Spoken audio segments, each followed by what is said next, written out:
Wabona hiikkatu kan jedhamu afaan Jawaar irraa hin baane afaan Obbo Baqqalaa irraa hin baane. Kuni burjaajessa guddaa uummata Oromoo adda qooduuf qabsoo Oromoo laaffisu gargaarsa uummanni Oromoo amma waboof gochaa jiru balleessu gadi xiqqeessu gaafii ka'e malee gaafii qulqulluu natti fakkaatu ragaa kee qabatamaan fidi. Ashama harka funee kabajamtootaa fi jaalatamtoota ilmaan Oromoo nageenya keenya kan jaalalaatii fi kan kabajaa bakkuma jirtanitti isin haadha qabisiniin jecha. Har'aan tana dubbii waa'ee wabootii fi Jawaar Mohammed akka waa'ee namoonni tokko tokko Facebook kana irratti oofan ilaalchisee qophii addaa qabannee isiniif dhufnee jirra. Isinillee qophii keenya kana share like gochuudhaan waliin turaa akka itti aanu kanatti isiniif dhiyeessina itti dhiyaadhaa isiniin jenna.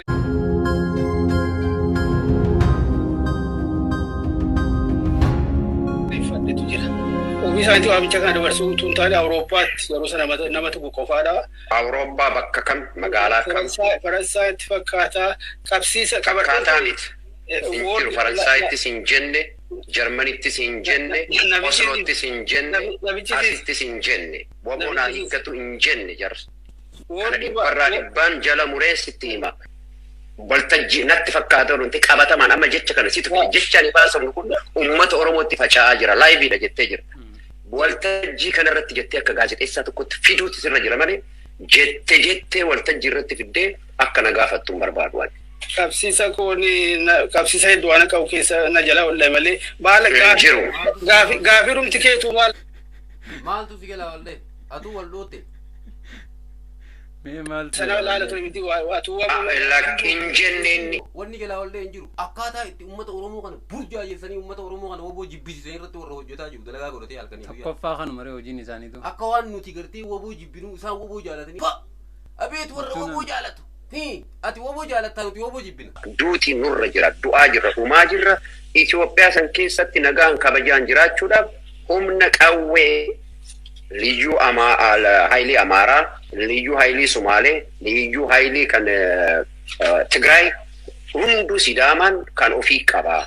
Nuti immoo liyyuu haayilii mootummaadhaaf lolu OPDOdhaaf lolee Oromoo ajjeessutu jira. Kanaaf wanni nu baasu waboo qofa waboo jabeessuu qofa kanan jedhee dubbadhe. Kana dubbachuun immoo ana waltajjii waboodhaaf fundraisingii guuruu irratti akka nama ejjennoo lama qabu tokkotti akkamitti wal simachiiftettee na gaafachuun sirraan eegamu beeyte. Artistiin kun gaa artistii Muktaar Usmaan jedhama. Nama waraana adda bilisummaa Oromoo keessatti umurii isaa guutuu fixate yoo xiqqaate obboleeyyan isaa nama 4 qabsoo tanaaf jecha dhabe. Nama kana gaa biyya Norway keessa jiraata gaafii jajjabdullee obbo Jawaar Mohammedfaadhaaf waltajjii irratti gaafachuu isaanii yaadattan jennee abdanna. Gama biraatiin dhiyeenya kana US'tti argama. Wanti inni garas deemeefilleen sababuma gargaarsa wabootii fi dubbiin artistii keenya Muktaar kanaaf dhiyaatte ati Jawaar jaalattamoo waboodha jaalattaa waan jaamtu fakkaatti. Maaliif gama tokkon gorree takkaa gara waboo qofarra gorte maaliif gargaarsa isaanii kana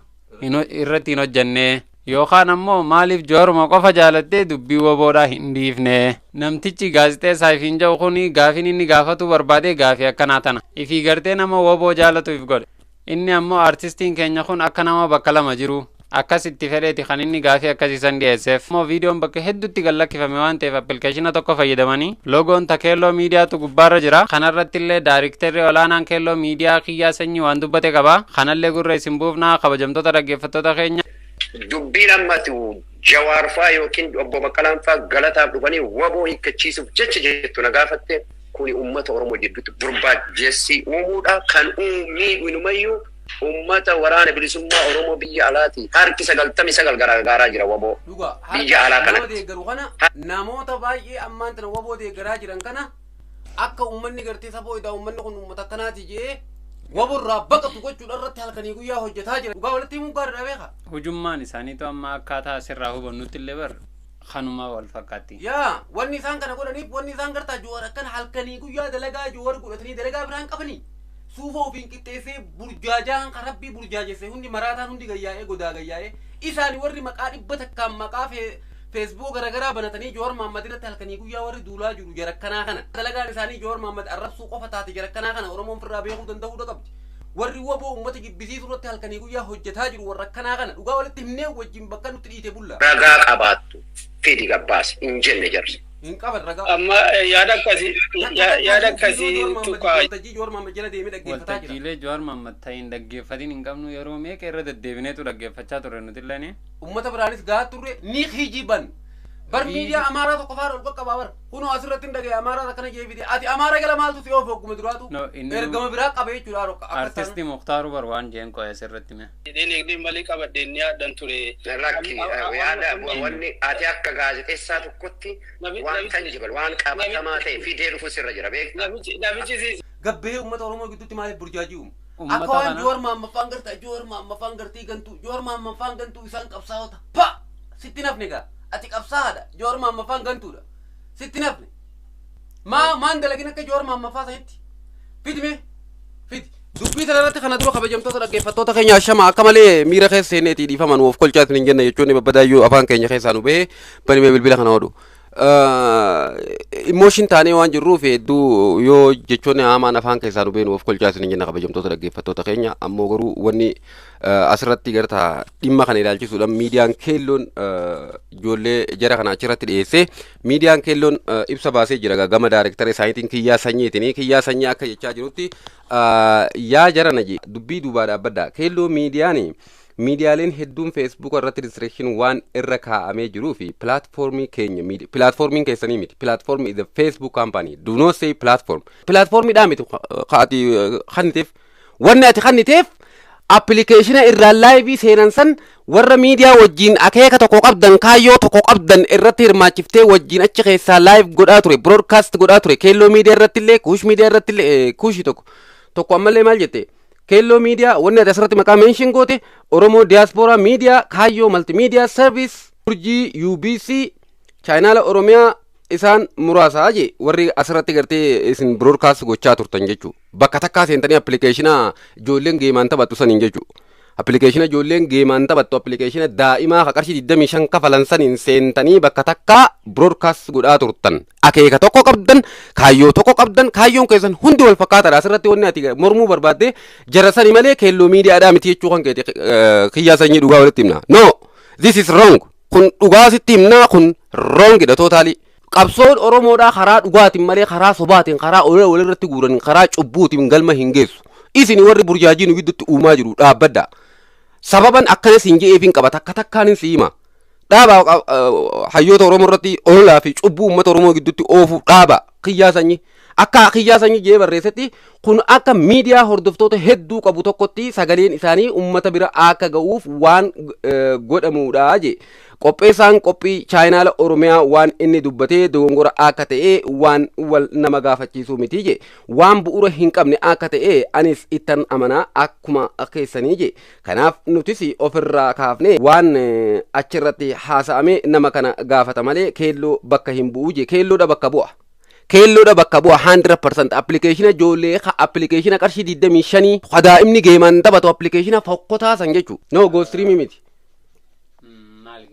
appilikeeshina fakkii shimbiroodhaa irraa qabu tokko appilikeeshina fokkotaa qarshii 25 jaan kafaltanii namaan burjaajessuudhaaf bakka takkaa broadcast gootan akka nama appilikeeshina guddaa fayyadamutti dhugaa walitti himna dhiisaa wanni kun gartee waan gaariidhaa miti waan uummata oromoo gidduutti burjaajii uumu waan nama amma fakkeenyaaf Jowaar Mahammad irratti gartee gaafa namni kun gattaa'ee akkatti ilkaan buqqifatu gaafa dalagaan isaanii halkanii guyyaa waan biraa dalaguu dadhabanii Jowaaruma qofa qeequu taate uummanni oromoodhaa warri Jowaar Mahammad jaalatu hagam takka waraana bilisummaa oromoodhaa hagaara keessaa gargaaraa jirru kana hagam takka uummanni akka jibburratti hojjetaa jirtan kana hubattanii jirtan hin hubanne jechuu irratti broadcast gootanii anytime viidiyoo kanaa takkaa ture tana dura ta'e isin gallakkiftan maqaa keelloo turre jira dhugaa walitti himuun kun gaariidha nama burjaajaa ka nama totorre'ee watakka ofii fuudhabee gayyaaftanii feesbuuk gubbaa uummataan jeeqaa jirtan kun sirriidhaa miti tootaalii kun sirriidhaa miti dhaabuu danda'uu qabdan burjaajii kana gaafa kaan taatu sagalee Abiyyi Ahmad hanneettanii feesbuuk Abiyyi Ahmad jalaa sagalee bakka kuma takkaa walitti guurtanii wanni jettan sababaa saniin irratti illee dulaa turtan isin hin beekani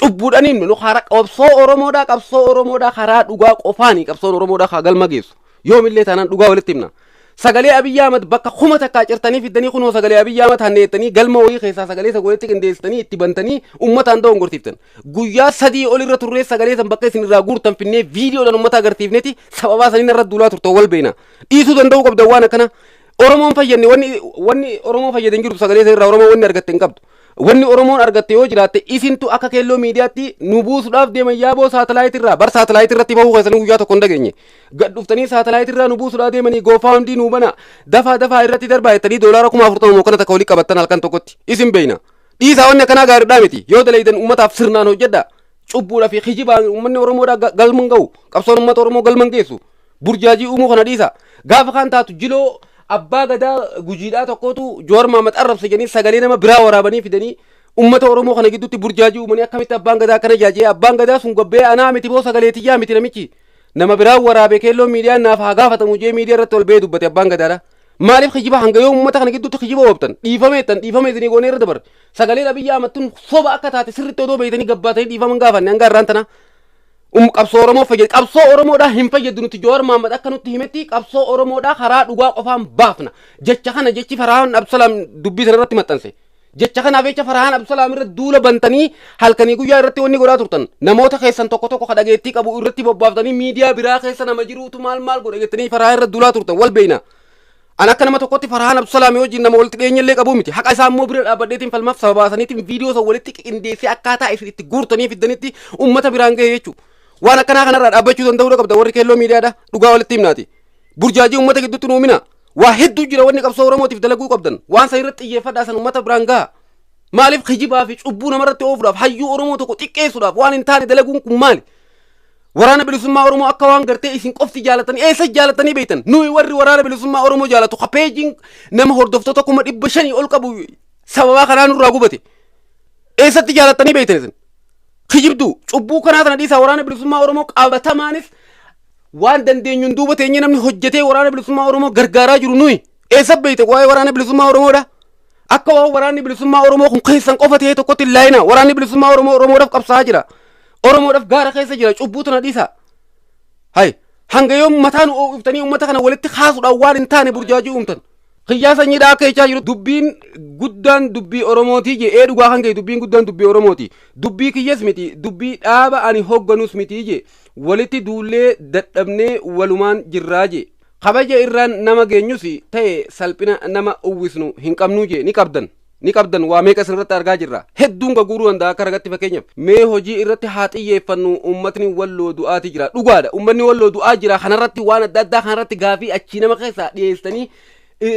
namoota tokko achi keessaa afeertanii rakkoo achi jirtu ummata biraan gahuun dalagaa teessanii dalagaa warra miidiyaati dalaguu qabda waan akkanaa ummata keenyaaf sagalee ta'uun ummanni dararaa argaa jira hojii keenya isa duraa haa ta'u eeyyeen ta'uu qaba nama akkanaa kana garuu broadcast gootanii warra kaayyoo tokko qabdan Jowaar Mohaammed irratti ilkaan buqqifatuu dhiisa ummata walitti hin kaasina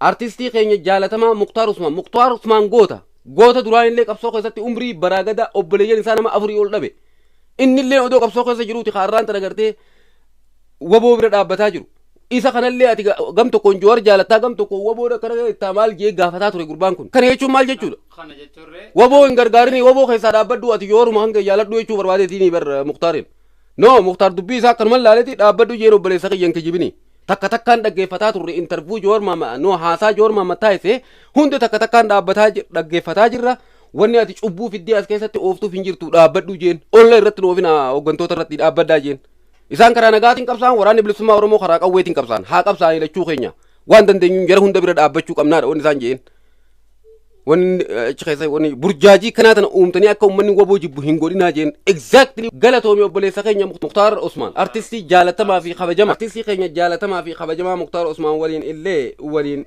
dubbadhee tan jiraa jee Muktaar ejjennoo keenya akka hin taane ni beekaa jee namoota miidiyaa kana utuban keessaas nama jalqabaadhaa jee kanaaf nu gidduutti shakkii fi mamiin hin jiru jee gaafa Daafinoos ana waliin miidiyaatti dhiyaannee ni qulqulleessina wanti nu yaaddessuu qabu miidiyaaleen Oromoo yeroo ammaa ummata kana sadarkaa inni barbaadutti hojii saffisaa fi qindaa'aa ta'ee haala barbaachisuun hojjechaa jiru tokko iyyuu hin jiru keelloo miidiyaa dabalatee hojiin hojjetamu dararaa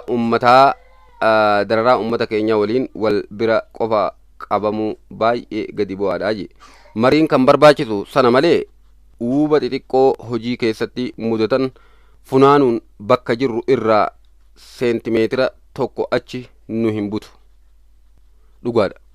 dhugaadha kiyyaa sanyii jechootan irrasitti fayyadameen na of kolchiisin jecha wantoota dalagaa jirtan kan ammoo sirriitti itti yaada. Takkaa'uu gartee namoota qaama hin beekamne ka gartee isinillee uummata jibbisiisuudhaaf hojjetaa jiru. Takkaa'uu ammoo yoo gartee fedhiin keessanillee waan akkanaa akka ta'u taate irraa dhaabbadda. Maarree hojii walii qindoonnee miidiyaalee maarree no warra jibbaan machaa'e warra jibba nama dhuunfaatiin machaa'e hojii dadhabee dalaalam oduma wanni jedhu suufa keessaa mul'atu dadhabee uf jibbee nama dura taa'ee waan hin taane bocolu nama akkana kanaa kan ofirraa achi fageessaa dhugaa walitti dubbanna. Gan tokkollee hin geessu hayyuu walirratti duulaa waraana bilisummaa Oromoo akka ofii jaalatu uf fakkeessee akka namni biraa namni waraana bilisummaa Oromoo jibbu uf fakkeessina. Hundi keenya waliin qabsaa jirra. Kophaa keessanii miti keessin qabsaa jirtani. No walitti himuun gaariidha kiyya. Karaa danda'u namuu haa qabsaa'u garuu walirra duuluun haruma fedhen yoo ta'e beektaa qabsoo tanaa ni oofa namuu karaa nagaatiin itti amanus karaa qawweetiinis garuu hayyuu walirra duuluun kun immoo Oromoo tana adda facaasuudha jaamti. Jowaar Mohaammed nama gartaa namni Oromoo ta'ee mucaa kana jibbu hin jiru maaliif dhugaa waan qabuuf mucaa. Bar dhugaan inni irra dhaabbatee deemu. Namni kun ni jaalataa miti. Akka Jowaar Mohaammed namoonni baay'een humnaa ol jaalatu jira. Namoonni Jowaar jaalatu kun akka waboo jibbu gochuu irratti hojjetaa jira warri Jowaar Mohaammed irratti halkanii guyyaa duula banee. Egaa amma bar Jowaar Mohaammed kana namni onne isaa guutuudhaan kan lubbuu isallee gartee irraa if duuban deebineef jira. Lubbuu Jowaar Mohaammed jechuun nama meeqa abbate lubbuu nama meeqa abbaa ture. Maaliif iyyaani namni kana hunda? Namni sunayyee gaafa har'aan tana waan akkanaa kana olola jidduu wabootii fi wanni kanarratti oofuun Jowaar Mohaammed arrabsite jechuun barammaan tana Oromoo tana guutuu akka waan arrabsaniiti. Jawaarii waliin beenu nuti walitti hundaan nuti Jowaar Mohaammed dhugaa isaa qofa waan dhugaa isaatii fi namni tokko hayyuu qabaachuu qabaa hayyuu qabnu kan ammoo jabeeffannee hayyuu karaa fedhen hayyuun ni jira miree amma hayyoota bar Oromoon akkuma walii galattuu hayyuu ni qabna. Hayyuu qabnu kana jabeeffannee immoo qabsoo teenya namuu kara itti amanuun haa itti fufu. Kara itti amanuun. Karaa itti waboo jabeessanii irratti hojjechuu danda'uu qaba. Asii dalagaa godhatteetuma hayyoota Oromoo irratti duuluun maal jechuudha? Waboo nama jibbisiisuudhaaf akkatti halkanii guyyaa hojjechuun kee garuu tabba sin baasu. Tappa gam tokkollee hin geessu. Gam tokko ga'uu hin dandeessu. Akka dhaabbachuu danda'uu qaba miidiyaa keessa. Bahuu danda'uu qaba miidiyaa keessa. Miidiyaa keessa yoo ba'an at least bar miidiyaa keessa callisuun bar qabsoo guddoo beekadhu. Amma akkatti nama walitti hayyuu arrabsanii hayyuu gad xiqqeessitee nama walitti buusurra yoo callifte beekadhu qabsoo guddootti jirta. Kanaafuu gama miidiyaatiin dhufanii hayyuu Oromoon qabdu qeeqaa jibbaa totaalii namni gartee jibbaa hayyuu tokko qabu miidiyaa irrallee hin ta'u. Namni qabsaa'ota namni nama sii qabsaa'u jibbitu gartee abbaa fedhellee ta'e kara fedhe naasii qabsaa'u qabsaa kee namni jibbu miidiyaa irra hin ta'u. Gabaabdumatti diina bo'an. Diina. Barra afaan walitti baafnee eega walitti himuun qaluuf taate gartee warra oppodiyoon bobbaafatteetu qabsoo gama lachuu dhahuudhaaf jecha gama kaaniin Jowaar Mohaammed hojii godhatee arrabsa gama kaaniin ammoo asumatti deegara waboodhaaf fakkeessaa gara biraatiin ammoo wabuma tanaa arrabsa. Warra kanaa kara hedduun jira jechuudha kara sadii ammalaa namni kanaa kuni walumaa galatti gaafiin isaa Jowaar Mohaammed faan waboodha hiikkachiifna jedhanii jennaan egaa lakki hin jenne waltajjii kamirrattu jee inni dura dhaabbatee falminaaniin waan ragaadhaaf dhiyeeffatu dhabee harkaan bar lafarra fiiguu eegaleewu.